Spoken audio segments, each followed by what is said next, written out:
Top of the 10th, the Rockies got Trejo at the plate with the runners on first and second and 2 outs. First pitch is fouled off. Second pitch is called a strike. Now if you look at Trejo here, he looks normal. He's kicking the ground. Just typical batterish things. Then the next pitch bounces away. The runners all advance a base. And now the Rockies seriously have a chance to win the game here. Trejo works the count full and he strikes out swinging.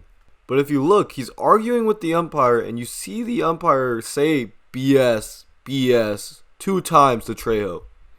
I don't know what the umpire is saying at the beginning, but I think at the end he says something like, well, yeah, the pitch was in there, the pitch was up there. I think that's what he's saying. Not quite sure. I don't think Trejo was arguing balls and strikes because this was the only pitch he took for a strike, and he looked fine about it.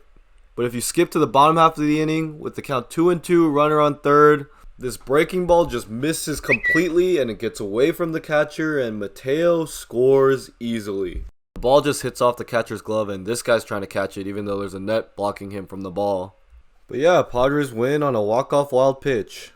Now real quick, I want to plug the video that I uploaded before this video. In that video, I found the Venmo accounts of Manny Machado, Marcus Stroman, Josh Hader, Joe Musgrove, Garrett Cole, and a whole bunch of other famous people, and I showed how through Venmo you can actually find where these celebrities live. Basically, that whole video looks into how Venmo is a huge security risk, and I'd really appreciate it if you guys go check that out.